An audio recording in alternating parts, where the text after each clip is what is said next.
God brought us to the church via the internet, so we did a search. Probably missed a few Sundays here and there, but God's definitely filled that gap, like He promises. Filled that gap in what was missing in our life. The biggest blessing so far is this new program that we're in with the Masters Clubs with the kids. That's been the most exciting part so far, and it's just exciting that we're only 3 weeks in, and 3 children have been saved, and we take it very seriously with the children. I can honestly say that if I take Genesis 1 and God created, and just take that, so God created, so that means He created everything. So if He created everything, He created me, and He created my work, He created the job He's given me, He's created everything. So how can I not give something back? The difference with investing in a ministry like this is that you actually see the direct benefit of what you are giving. If you want something improved in this place, you don't like the carpet's got holes in them. I mean, if when you invest in giving to that carpet and you come in the next Sunday, you got a new carpet that you had a part in giving. And then you get a chance to see the benefit of that carpet being used, or that floor, or that room that's been renovated. You get a chance to actually see the kids using that room. The Lord really looks on is the sacrifice that you give, and not the amount you give. For me, investing is investing so much of myself. I mean, I'm not as young as I used to be, and I don't have all the health that I had before, but my idea of investing is to give as much time as I can.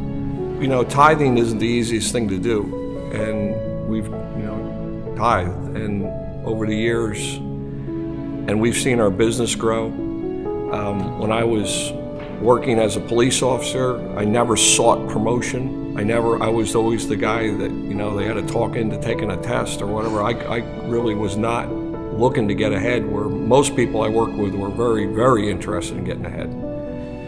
And it's kind of interesting because I left there as a captain, which was number 2 in the police department. I just kept getting promoted, and I didn't ask for it. We've struggled, financially, as far as each week just waiting for Friday to come to, so we could pay a bill.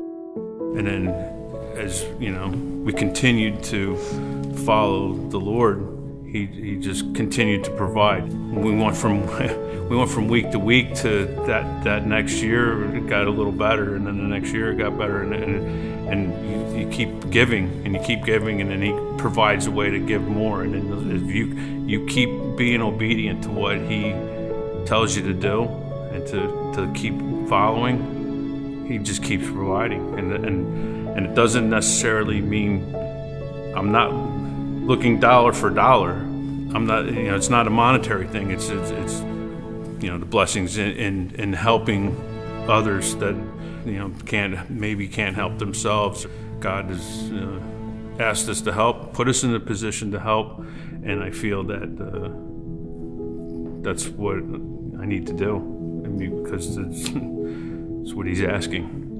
We had a meeting and we were talking about the possibility of a coffee shop. So this is more of a kind of a recent one for me. And a few of us saw that need, and we provided the necessary funds to make that improvement.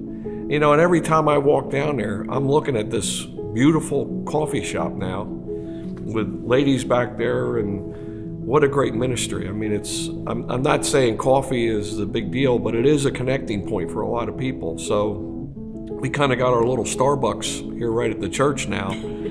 And it's something that it's presentable to people in a modern society would look at this, and I think they would say this is something that's nice, not something that looks like they're going to catch a disease if they get a cup of coffee out of there.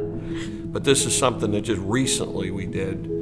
And I think to myself, if we could make that broom closet look that good, why don't we duplicate that in more parts of the building? To surrender, it wasn't maybe very easy in the beginning, I guess, but I think that comes as you mature in the Lord, and that can only happen by being involved. Like, you can't be, an every other week Christian. You can't do that. You have to be in His Word, and you have to be involved in the church. And sometimes people don't know what to do, so I think it's our job as other Christians in the church to help those people to do that. I think sometimes people say they trust the Lord, but it's really trusting the Lord, like with your whole heart. Not just, you can't just go halfway. You have to go all the way. And once you do that, that's when God He'll use you. He'll use you in any way He can. I remember I was just telling the story that you had asked me to disciple someone, and the first word I said was no. I said no. And I went home and I told Ron, and he said, Gail, I can't tell you to do that. I was scared because I felt like, well, what do I know? And I prayed, and I promised the Lord that I would never tell Him no again, no matter how uncomfortable I was in anything, even like being interviewed. That's not easy to do. But when God allows you to kind of get out of your comfort zone, that's what helps you to grow too.